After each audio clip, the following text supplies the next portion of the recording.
Hello, and welcome to another Mild Takes with Matthews. I'm Matthews.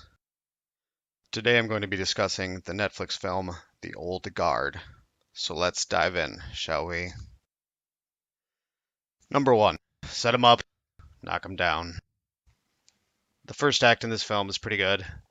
I enjoyed the setup and everything, and the first act was well put together. I was engaged and I wanted to know more. Unfortunately, it all goes downhill from there. Much like a lot of modern superhero movies, once the costume comes on, they need to come up with something for the protagonist to do. And at this point, I don't really care about Charlize Theron's character or her motivations. So it's just a lot of kicking and punching for no real reason. They throw in a few twists and turns in there, but it's nothing substantial.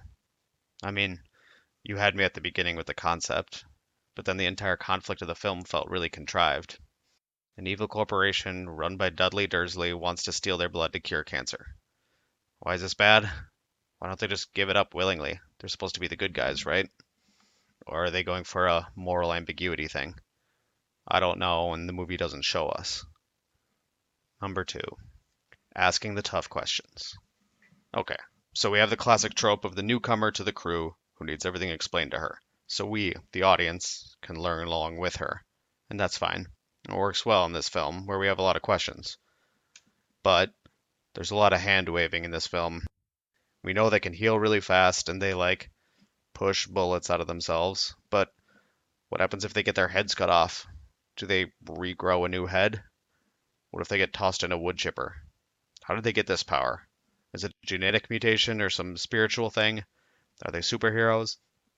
Do they need to eat? Do they get tired? We see them sleep, but do they get out of breath? Do their muscles regenerate? Can they build up more muscle tissue? The movie doesn't say, and maybe it's not that important. But if you don't want to answer those questions, then you got to set up the viewer to explain the constraints of the world you're creating. Either go headfirst into the sci-fi and give me a little backstory on their powers, or don't do it at all. Look at it this way. Superman, Wolverine, Neo from The Matrix, Luke Skywalker all have superpowers, but we know how and why they do that stuff. The team in the old guard, well, they just heal really quickly, and we're supposed to just go with it. Just keep watching, there's another fight scene coming up. Number three, just go with it. So we learned right away that our heroes are really old.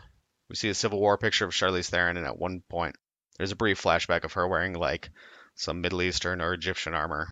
I'm not sure, and it doesn't matter. It just gets the point across that she's really freaking old. And that's enough for me. But the movie has to tell us a dozen times that she's really, really old, in case we didn't catch it. They even tell us in the finale that she's thousands of years old. I get it. I saw the flashbacks. I can put it together. She's old. It really doesn't matter to the story if she's 1,000 years old or 4,000 years old. She's old, okay? Move on. None of this helps me like her or get to know her anymore. Speaking of, number four, the characters. Our protagonist has about as much charisma as, well, me.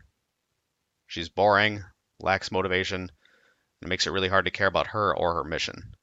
Even after all the dialogue and the time spent with her, I still don't really care. I'm much more interested in the new girl and the other dudes on the team than our protagonist.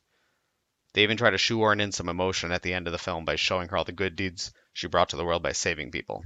So, now we're supposed to like her.